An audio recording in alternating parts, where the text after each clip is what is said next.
And good evening, everybody. Welcome to the Manitoba Hockey Podcast for not episode 7, but episode number 8 here, as we're just going to update this now.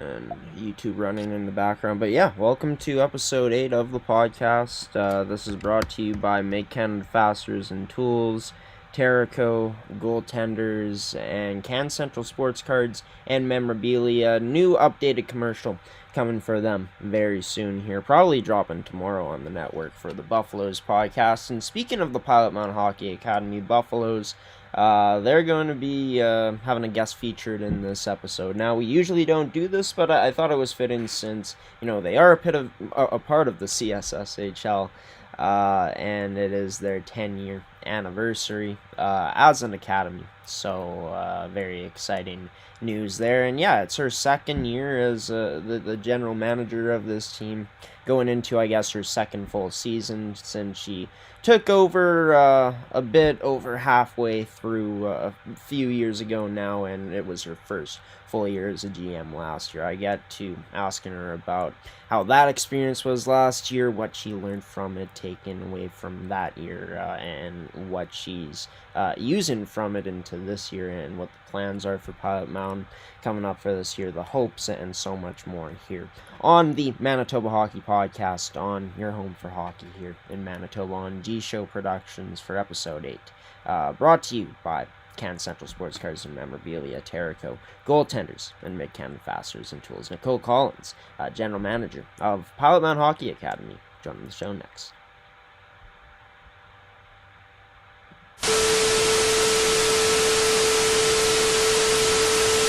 Nicole, it's been a while since we've talked. Pilot Mountain's in their 10th year as an academy. This is your second year in your role, your second full season in this role coming up. How have things been? First off, before we get into anything. Yeah, nice to see you again, Graham. It's been fantastic, actually. The 10th year has been the best yet. We've spent the last year before that doing some planning and strategy planning and changing the way in which we operate that we've started to roll out this year. On opening day, actually, our ownership said that we're just about perfect from an operational standpoint, and I think that's continuing to reign true so far throughout the season. So we're excited to see what we're seeing in the dorms, academically and on the ice as well so far. Last season, of course, you spoke about those plans and, of course, the strategy. Can you talk about, I guess, how things have kind of come to fruition here, as that year last year went along and as this year is started to pick up? For sure. I'll start with the student life, I guess, is that we wanted to, of course, as you know, we have our new dorms, and it's really important, and the kids are loving being under one roof. So we have 80 plus student athletes living under one roof, eating together, living together, getting along together. So we wanted to really increase accountability and increase citizenship in our student athletes. And I think we're doing that quite well. We've implemented a few things this year, such as at supper time, all phones go away and we have a family dinner Right. without fail. So we do announcements, we sing happy birthday to whoever's birthday it is. We have cupcakes if it's their birthday. And then we spend the half an hour without phones visiting and eating a meal together. And it's amazing. Student athletes actually still know how to visit without a device. So that's been really positive. And then we also implemented a house leader program, and it's a fun way to teach them how to do chores on a nightly basis, create accountability and respect for their own space, but also have friendly competition. So they're vying for points through chores and through community volunteering. And so they've got fun names for each of their teams. And they're working towards getting prizes at the end of the month and then a grand prize at the end of the year. So they do their chores well, they clean their rooms well, they clean the rink, and they volunteer with minor hockey and with skill development programs at the old folks home, things like that, to keep them engaged in the community and gain points at the same time. So things like that have been really important, as well as following through on rules and structure in a dorm setting. And lights are out by 10 o'clock, curfews at 9:30, all of those sorts of structures are staying in place. And the student athletes, they may grumble a little bit maybe once in a while, but they actually appreciate that structure and they get the rest they need and they're up the next day ready to get moving. So the student life side has been great. Yeah, for sure. And I think that that's massive to kind of set these things in place and also to make a game out of it, to reward them for this good behavior. And I think that's a funny point you bring up because we're so used to connecting on our phones nowadays that I think that sometimes we may forget to talk to or how to talk to each other in person, right? And it's great that, like you said, the kids over at Python showing that that is still possible for the upcoming generations. But in terms of this being your I guess having a full year under your belt in the general manager role at Padban Hockey Academy, take me back to that year. Last year, I know a lot of busyness that came your way, but looking back at your experience, I guess what you're also taking away from that into this year. I think the first year I had to do some observing to understand not necessarily the business, maybe a little bit, but what the needs of the business were and what the needs of our student athletes were. What's our development need? What's our focus? And then build our strategy out of that. So that takes a little bit of time, as you know, and then starting to implement it slowly and implementing it with change management in mind so that there's buy-in with our staff as well as with the student athletes. We did have some turnover, which always happens when you have big change. And all of that was purposeful to get the right staffing team and coaching team in place. And I think we've done that very well. We have great dorm parents and we have 8 fantastic coaches that are moving the teams forward on the ice. Um, Academically, we are always very strong in that space. We actually thought that there was something wrong with our email system because we're not getting any complaints from the school, but instead we're getting kudos and honor rolls and things like that. So the student athletes are working hard in that space. Um, and then moving forward into, we noted we needed to do some improving on the student life side, but also on the ice. Our reputation took a hit through COVID. We went from being national champions to the bottom of the league in a few of our teams, and we know we needed to claw ourselves back up. And that will take some time as well. And we do think that is changing. I also have a seat at the CSSHL executive table now too, and at the league setting. So that's been helpful to be part of that organization in a more impactful way, but also the influence that Patmon can have in that organization. So that's been really good as well. Um, and then really changing the way we approach our development model with the student athletes, handpicking those student athletes in the way in which we want to compose a team. So we're doing that, and we did that this year. We're happy with everyone that we've chosen, and we're happy with the development. I mean, some games, yeah, we want to do differently and redo, but we can't. And but others we're happy with where we're sitting in the league. We've got plans to even make more changes and continue that development focus to continue to claw our way up those league standings. And it is making an impact. People are starting to talk about it, recognize us, come our way. We had to turn student athletes away this year because of our interest was so high. So that's a huge positive for us. Yeah, for sure. I mean, for them, not getting a chance to come to Pop Mountain this year, but a positive that now you got those numbers that you can, turn away. But like you said, student athletes, knowing that you're all good having those spots filled. But talking about that, I mean, you coming in and, help spurring things in terms of things changing, in terms of getting Pilot Mountain more recognized. And I think that things are starting to happen. This whole sort of, I guess, rebrand in a way, a retool of how things are done at the academy. How much pride does that give you, knowing that, you've been able to be a big part of this? Of course, the Pilot Mountain family has been behind these decisions. But given that it's also all coming together in the academy's 10th season now as a hockey academy here in the country. For sure, and so proud. I say it's a bit of a mama bear proudness. I'm proud of the student athletes. I'm proud of our staff and proud of how far we've come and the family backing behind it to make those changes. And then also what that does is helps us get out of the weeds and look further and look into the future. And now that we're getting into that space, then what else can we do to continue to grow, to continue to expand, to continue to succeed? And that's where our sights are set right now. And that's a huge focus and a drive for us. And we want everyone that's here now to be on that ride with us. And we're looking forward to those next steps and not going too fast, but going at the right pace that everybody's on board with us, and we're continuing to grow and continuing to be more and more successful, 1% better every day, as they say, is a new cliche now. So we're continuing to implement that. Of course, you don't have to spoil any of the details of in terms of what's to come next specifically, but a bit of an idea of, I guess, where is the approach going to go next of now you've kind of established, this academy's presence more so in the CSSHL, and that's come through, of course, the work behind the scenes to get into that point with these teams, and we'll get into the teams in just a moment. But I guess what would that next step kind of look like from here? So a couple of approaches. One is we've needed to ensure that we've solidified support in the community, and we're definitely getting there. The community is very supportive, but it's also a small town who sometimes doesn't understand what we do. We're not only a business, but we're a community sustainability initiative, and we've done a lot of work to expand that knowledge.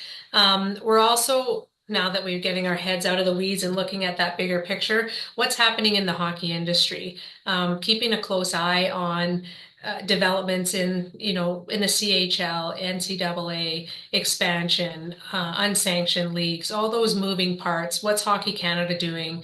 How's the female game developing? We're looking at that from a strategy lens, and then our business decisions will be based on where some of those initiatives are moving, so that we can get ourselves placed appropriately to be at the table and or ahead of the game when some of those bigger decisions come down.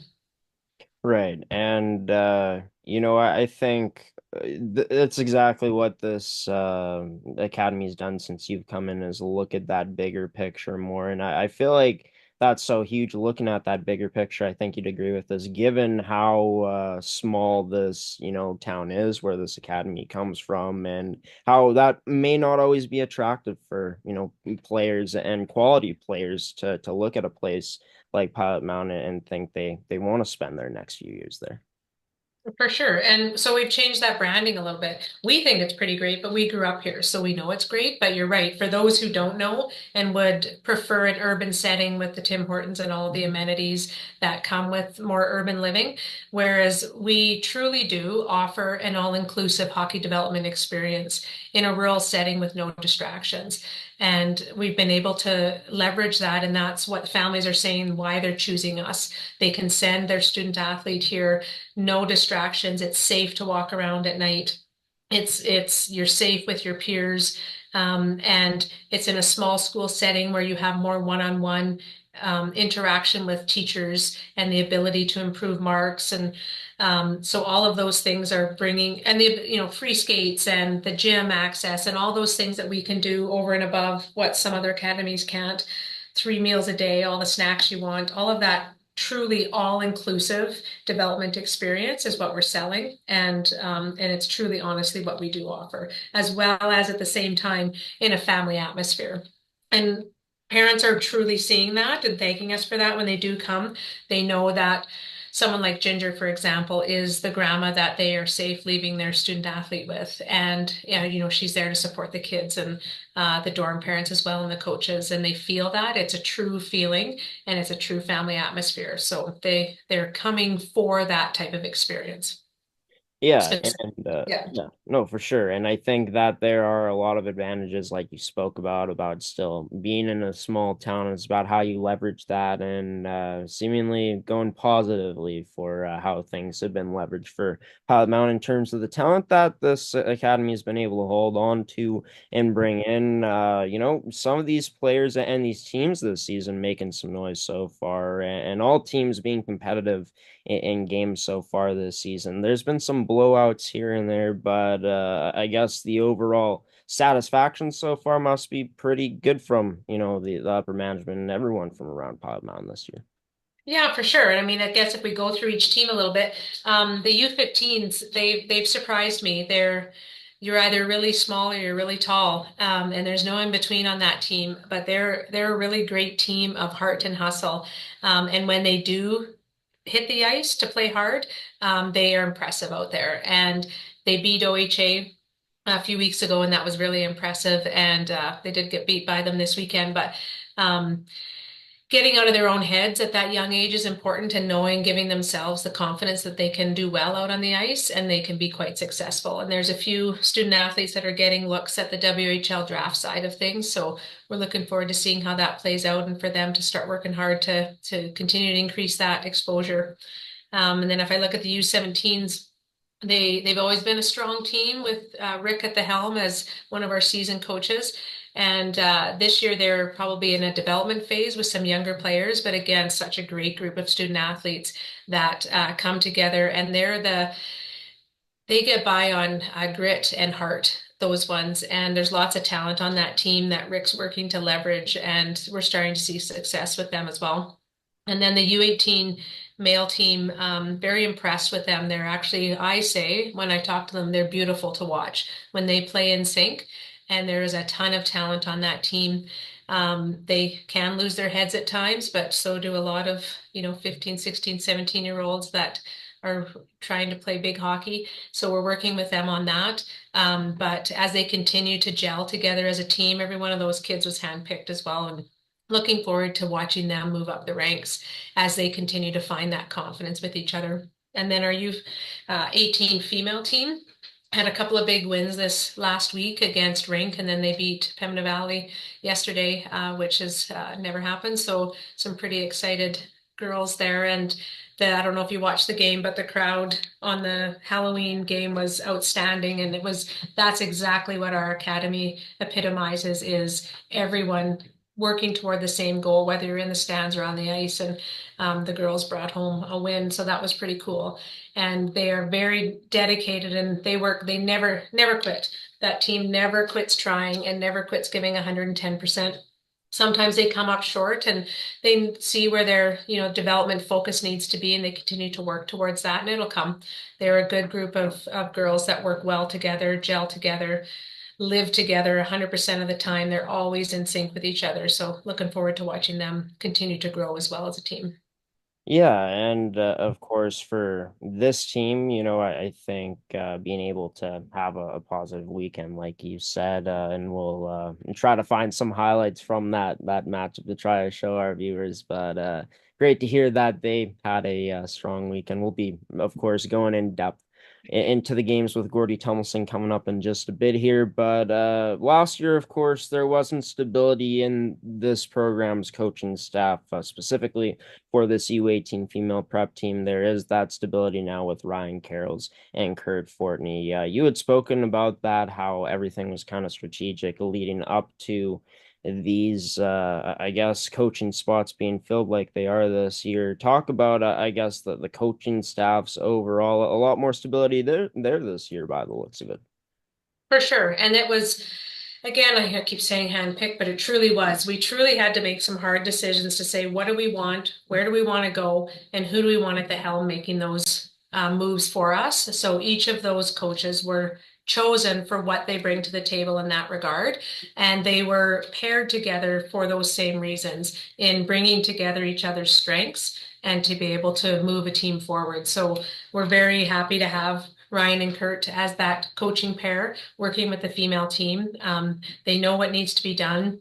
They work very dynamically together, as well as all the other coaches pitch in too. So you'll see other coaches hop on the ice with other teams. They meet every day to chat about how was the weekend, how did it go, where are gaps, what could I have done differently, batting ideas off each other, giving each other advice, those kinds of things. So it's not just a coaching pair of two, but it's a truly a team of eight that are working together to coach all four teams together. So that was a dream we've had for years, and we finally got to it, and it's pretty exciting to watch, to sit back actually and watch them grow those teams together.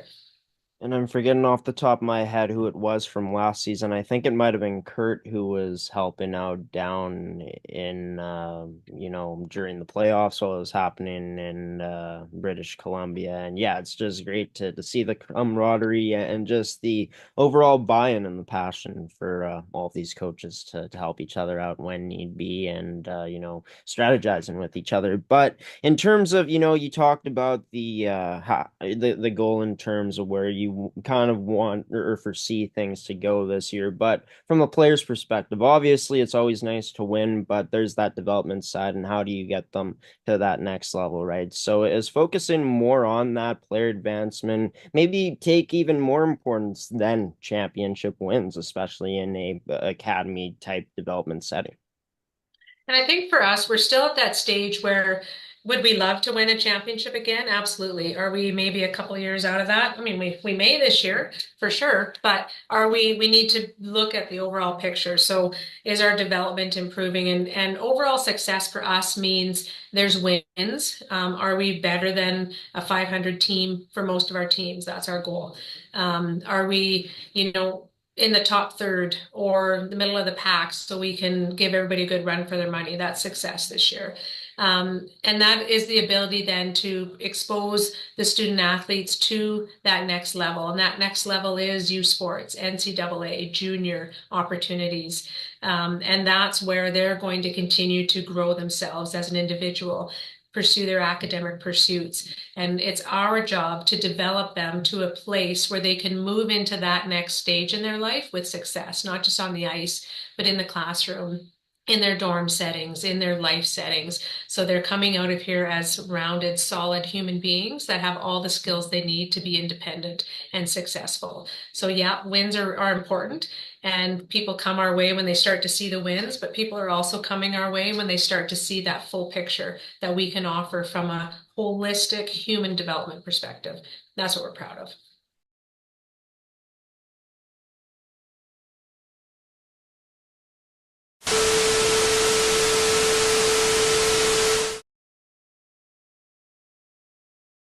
And Nicole Collins joining this edition of the Manitoba Hockey Podcast for episode 8. Getting ahead of myself because that same interview going to be used tomorrow in the Buffaloes podcast for episode number 9 coming up tomorrow as we take a look at our week 9 schedule.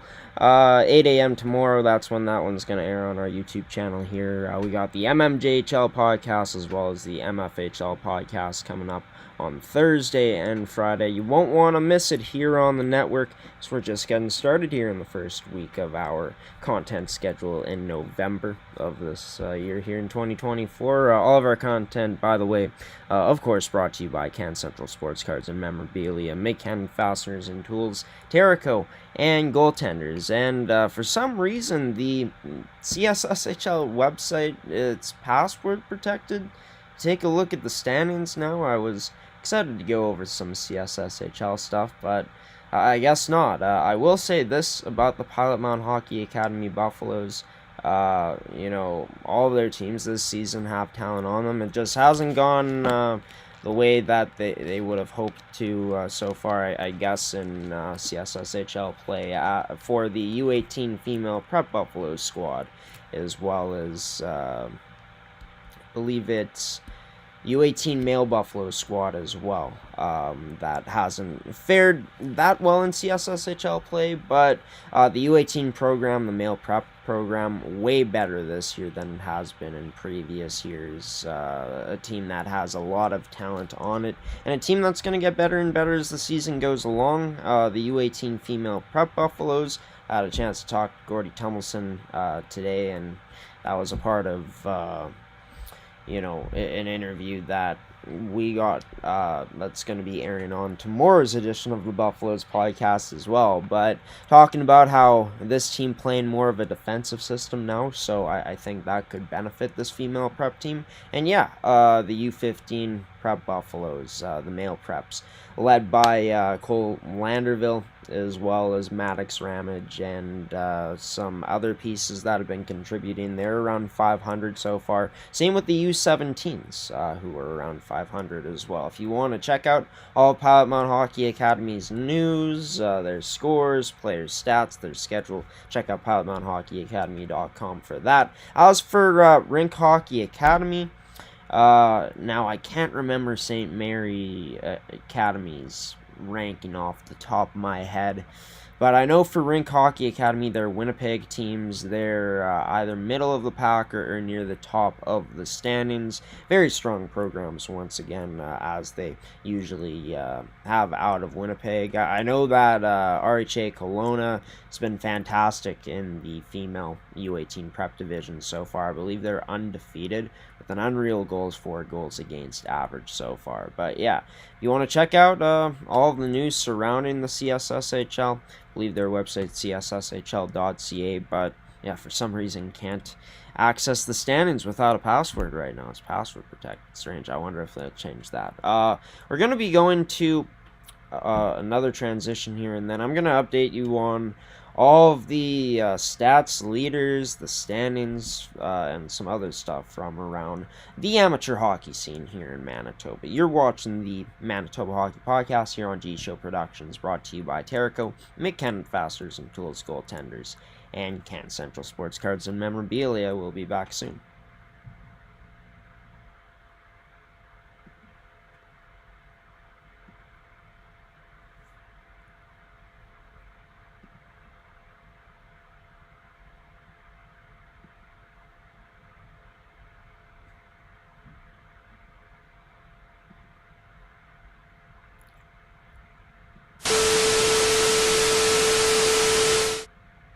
Welcome back to this edition of the Manitoba Hockey Podcast here on G-Show Productions, brought to you by Can Central Sports Cards and Memorabilia, Mid-Canada Fasters and Tools, Terrico, and Goaltenders. I'm wearing a poppy right now. You didn't see it in that interview with Nicole. Couldn't get the camera angle right for that one, but now you can see it. Big reason why I'm wearing this, in support of the people who have fought for this country.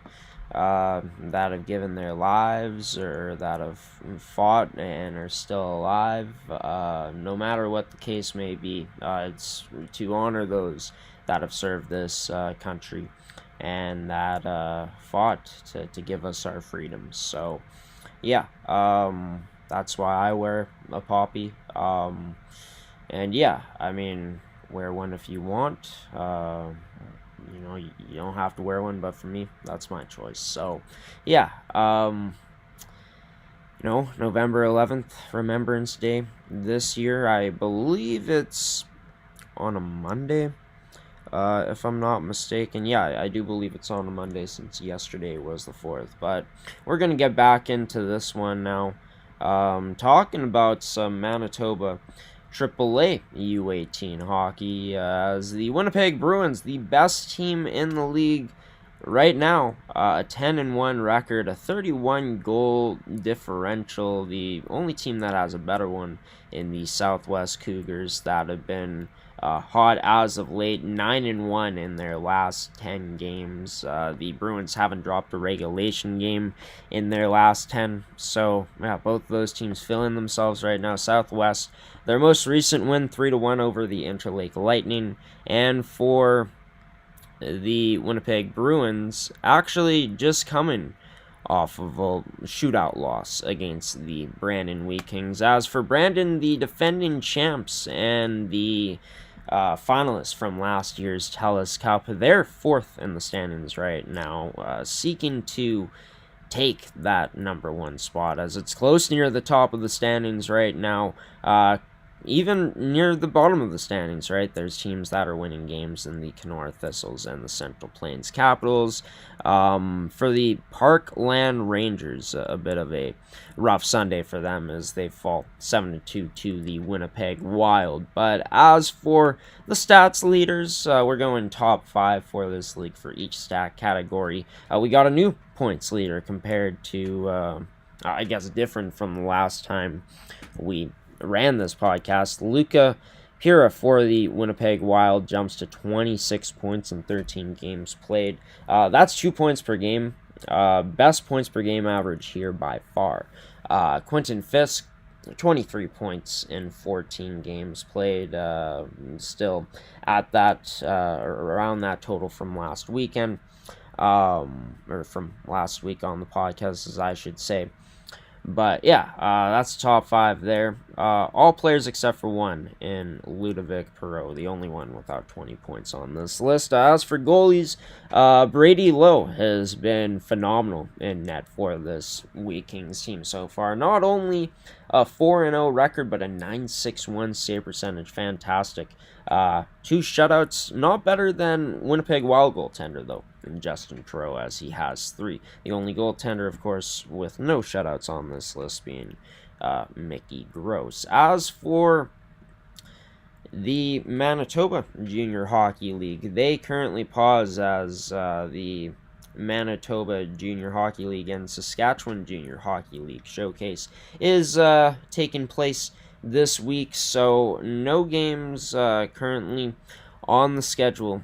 They'll be back in action on November 8th, as there's going to be 3 games on the schedule. The league leading Steinbach Pistons are going to be taking on the Dauphin Kings. I guess both these teams right now at the top of their divisions. The reason I said I guess is because Steinbach 1 point ahead of Dauphin in the overall standings. They currently are tied with the Selkirk Steelers, but have 3 games in hand on the Steelers. And for Steinbach, it was a strong last 2 outings for themselves. 6-3 win over the Freeze on November 2nd, so on Saturday. And for Steinbach, on November 1st, taking down the Selkirk Steelers with a 5-1 win, so a bit of a statement game there. As for the Dauphin Kings, they also beat the Selkirk Steelers in their most recent game on Saturday, winning 6-4 in that one. As for the rest of the standings, as we take a look at it, it's pretty tight in here, the top of the East Division right now. Dauphin and the Northern Blizzard separated by a point, but of course Dauphin, as you can see there, with a game in hand. For Swan Valley and the Winnipeg Freeze, of course, they're going to be looking to get it going, as well as the Winnipeg Blues, as those teams are kind of firmly outside of any conversation making the playoffs at this point in time. But hey, long season and things could potentially change, but for these teams, they do have hopes of making the playoffs. Gotta see things turn around soon here. As for the stats leaders, Owen Warnick still at the top, but it's Cameron Bullinger who's still right there with them, a game less played than Warnick. As for the goaltenders, well, Steinbach, they have a pretty strong one in Christian Green, an 0-4 goaltender who's 9-1 right now with a 9.53 save percentage, 2 shutouts. Mitchell Kathler with the most shutouts on this list for Portage, solid save percentage and win-loss record there. Cole Sheffield with an 11-3 record and 9.32 save percentage, pretty solid there as well. We'll get into the high school, talking about, the kids. What are they up to? Well, already talked about the Triple U18 Male League. Time to talk about the Winnipeg High School Hockey League, starting off with the top division and the Platinum Promotions division. Oak Park at 4-1. St. Paul's has boosted way up into the standings, near the top now, as they're tied with Oak Park with 4 wins each. Oak Park just with a game in hand. For the Stonewall Rams, they currently sit in last place with a 1-5 record, but a few one-win teams in front of them, so I guess their only disadvantage right now, they got the 6 games played, which is the most out of those teams to start off this year. But of course, every team gets a chance to play in the playoffs, so at the end of the day, it's about getting that process right for these teams in this league. As for the points leaders, there's been no better player so far than Cam Sylvester, who has 15 points, just edging out his teammate in Hayden Cochin, who has the 14 in the 5 games played.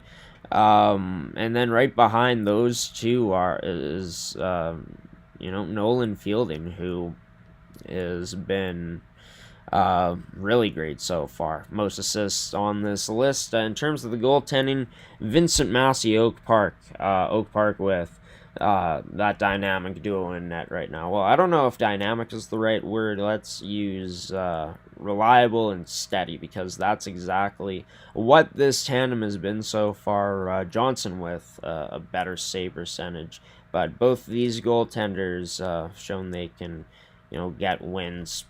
Feeblecorn with a slightly better record, 2-0 so far. As for the Winnipeg Free Press division, the Belleville Barracudas remain at the top right now. 4-point lead on the Pierre Elliott Trudeau Canadiens, but 2 games more played than them. The only winless team so far, the Leo Remillard Renards, but the 4 goals against average isn't so bad for this team, so we're going to keep an eye on them going into next week coming up on episode 9, as we'll have to see, does Leo come out of this week with a victory. But it's Ryder Latta, shout out to Randy Latta, his dad, who coached me a few times back in the day now, I guess you can say that, when playing some minor hockey for the good old St. Boniface Seals. But yeah, Latta with 10 points in 7 games so far. It's tight near the top in the top 3. There's a tie for second there, as you can see. So yeah, for Leo, Samuel Matre with 9 points so far, 6 goals, which a 3-way tie there in goals at the top 3. Shaftesbury Titans goaltender Luca Pisa, not the most prettiest numbers, but he does have a shutout in there, and a 2-0 record. Cohen Chartrand, 9.55 save percentage, unbelievable so far with the 2-0 record there in the Free Press division. As for the Price division, the Louis Riel Voyageurs continue their winning ways, except they've had a closer one as of late, an OT victory. That 4 goals against differential is still pretty nuts. Churchill, their struggles, of course, continuing. 9 goals for only so far. 37 goals against, not even averaging 2 goals 4 per game right now. So they'll be looking to turn things around here soon. That would be their hope, of course. Just trusting that process, right? Not even focusing on the wins, focusing on the small victories. I think that should be the focus for Churchill. But it's Luca Tetreault who 5 points per game so far. Ridiculous to start off. His teammate, Jacob Traeger, the only one that's closest to him with 17 points in 5 games. Still an unreal point production there.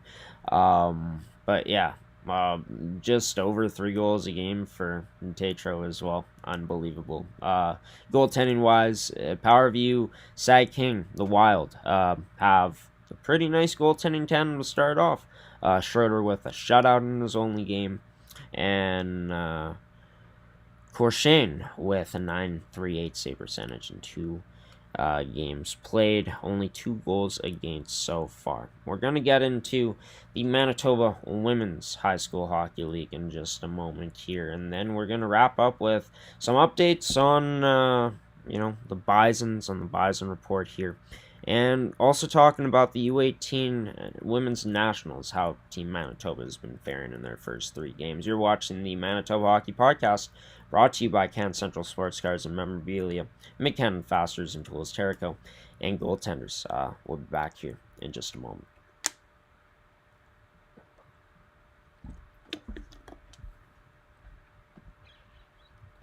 Just take a moment to take a look at the screen.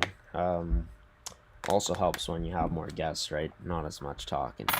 Saves the voice a bit, but also getting some good reps and some good practice. Let's get into, some more Manitoba hockey content in just a moment here. Well, you've made it to pretty much the end of the Manitoba Hockey Podcast, but we're not quite done yet. We've talked about Manitoba U18 AAA, we've talked about MJHL, Winnipeg High School Hockey League, and Manitoba Women's High School Hockey League action. Oh, wait, nope, that is what is up next. Psych you out there, but yeah. As for the Manitoba Women's High School Hockey League news. As we get into the D1 standings, Glenlawn still at the top, a perfect 5-0 so far. Really stunning defense so far from them, only 9 goals against. CJS Olympians also with some really stifling defense. And Shaftesbury, even though Shaftesbury, not as many goals for, not nearly as much as those two teams. Glenlawn and CJS separated by a point each. West Case still looking for their first victory of the season as they're 0-5. But yeah, it's the Rigaud sisters. They continue to impress anywhere they go, really. Been impressive in the MFHL. And impressive here at the top of the points leaderboards. Veda with 2 more points.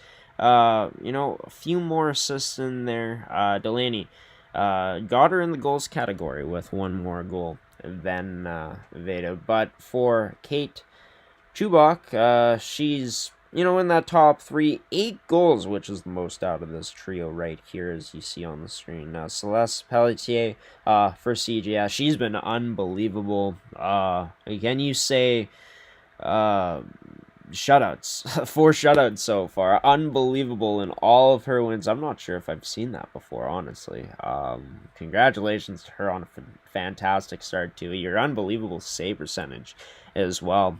Yeah, kind of unreal to see that statistic right there. Jovi Wozni been very solid for Glenlawn in their net in their crease with a 9.35 save percentage. Callie Pinkerton for Oak Park. We'll have to see how time fares for her this year in terms of how that save percentage goes. But in her first game of the season and her win, pretty solid performance, 9.36 in that game. J.H. Bruns, they're at the top of the standings, but only 2 more games played than Sanford, and only up by a win on them in the standings, in the Division 2 standings there. The River East Kodiaks, the bottom, as you can see, really tight in these standings overall for the teams in Division 2 in the Manitoba Women's League. In terms of the top 3 point getters, pretty close here. Olivia Brewer for CPET, unbelievable 9 goals to start off. Alyssa Downing and Amy Liberty, though, pretty good too. 7 goals and 2 assists each, so identical stat lines there.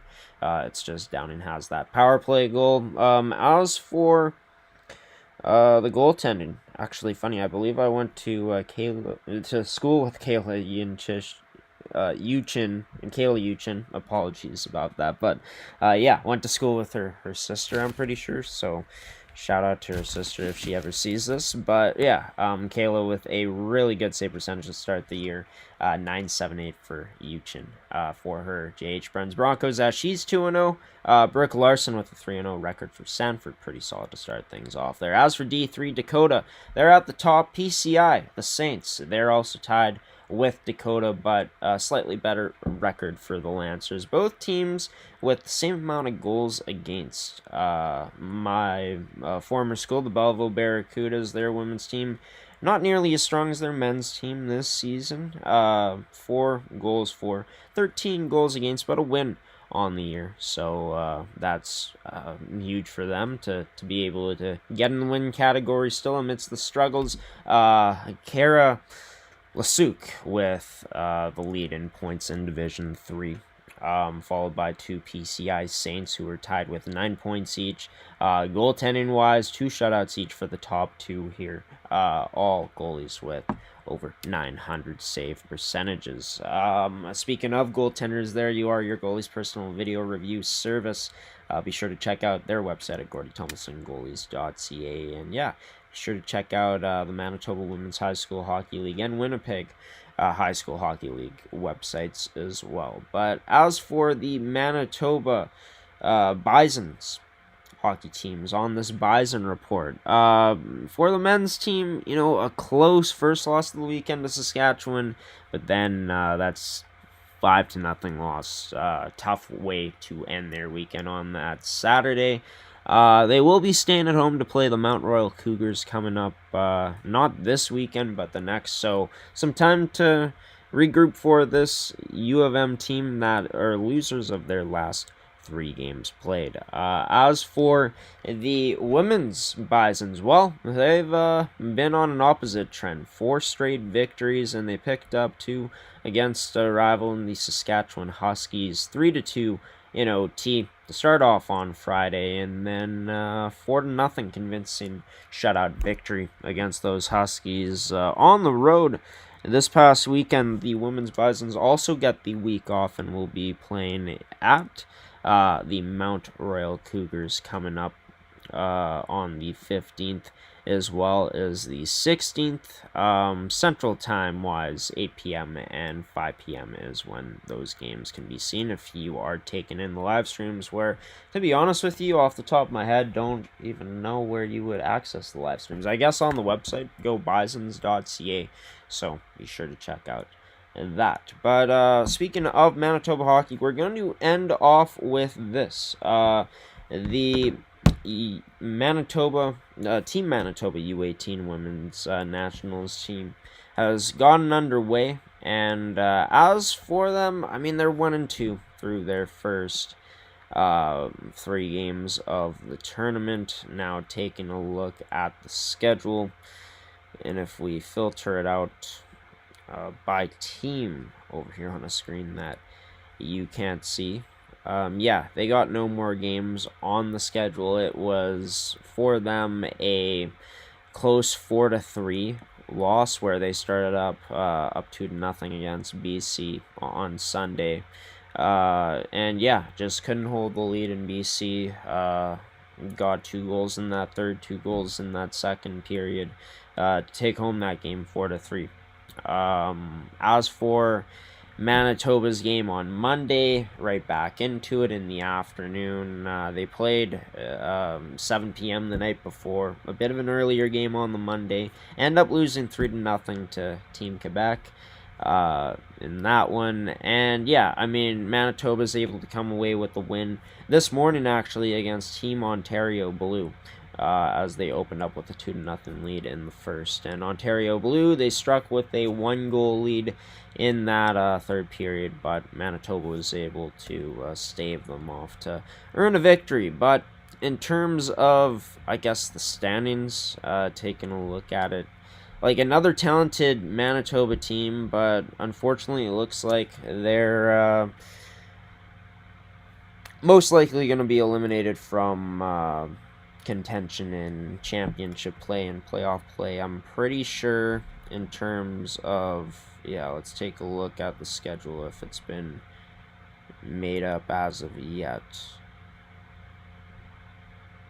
Actually, I guess all teams get a chance at playing for a chance to, win it all, still, as it's B1 versus A4 crossover in the playoff pools, as round robin has now been complete here.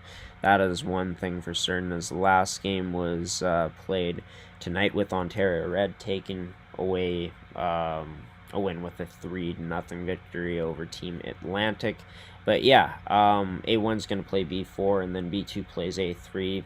B3 plays A2. But as for the standings, if we take a look at it here, who Team Manitoba is going to be going up against, that will be Team Ontario Red, who's perfect 3-0. And if we take a look at their schedule so far, just talk about how they had a 3-0 win tonight. Manitoba, of course, their only win coming against Team Ontario Blue. But this Team Ontario Red team's been really good. An 8-2 victory over Team Alberta, 5-2 victory over Team Saskatchewan, 2 historically pretty decent provinces at that tournament. And yeah, convincing 3-0 victory over Team Atlantic. Ontario always seems to boast strong teams. In any tournament they seem to play in, it's very rare that Ontario doesn't do well. Ontario Blue, I guess, is one of those teams. They finished a point ahead of Team Manitoba, but of course Manitoba was able to beat them. So maybe that's some foreshadowing for Manitoba going up against Team Ontario Red as that matchup. As for the schedule, when it will be played, it's going to be happening. We go down here. Going to be happening 1 p.m. coming up tomorrow. So, yeah, test for Manitoba coming up, a big one. And as for their statistics, as we, take a look at this team, in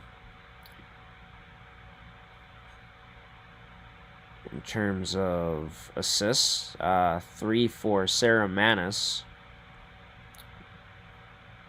who is, among the top of the assist leaders. And Addison Tomes, only a 1 goals against average, which is top 3 amongst goaltenders. Tomes also with a .966 save percentage, so some strong representation there in the goaltending categories for Team Manitoba. But be sure to check this out.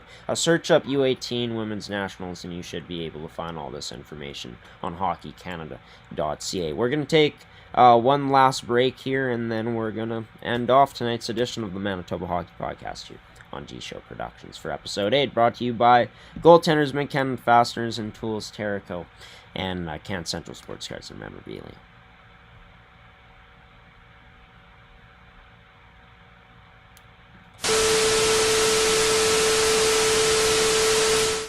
And welcome back to this edition of the Manitoba Hockey Podcast. Now, let me tell you, folks, I don't know why I just made that face before we transition. Maybe it's because I think it's a few things. It's just been a long day.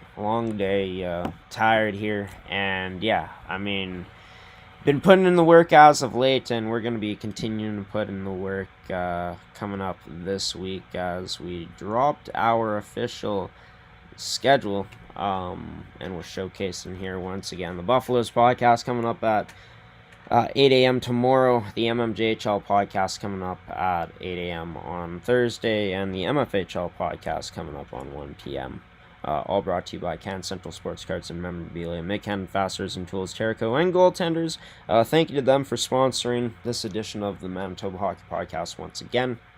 Speaking of Pilot Mound, Nicole Collins, their general manager, joined the show tonight as the only guest in this week's episode. So thank you to her for coming on this one. She's going to be on tomorrow's edition of the Buffaloes podcast as well. So stick around for that one. Exciting show coming up. Austin Polanowski is going to be coming on the show, captain of the U18 male prep buffs, as well as Gordy Tummelson is going to be joining me to recap the past weekend for the Buffaloes teams, as he always does. As for us, we're going to be back again next Tuesday for another edition of the Manitoba Hockey Podcast. Stay tuned on our social media feeds, as we'll be releasing the weekly schedules there.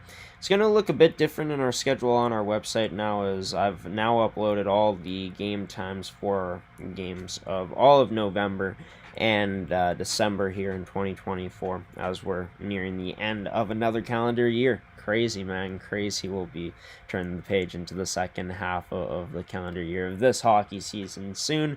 But yeah, all of our information about what's coming up can be found on our website as well at gshow.ca under our events tabs. But as for myself, Graham the G Show Forsyth, I'm about done here. But before I'll let you go, I want to thank you for watching. It would mean a lot if you subscribe here. That would help support us. And if you want to stay up to date with, when content like this comes out, turn on notifications as well, so you don't miss a future upload. And Yeah, exciting times around the hockey world.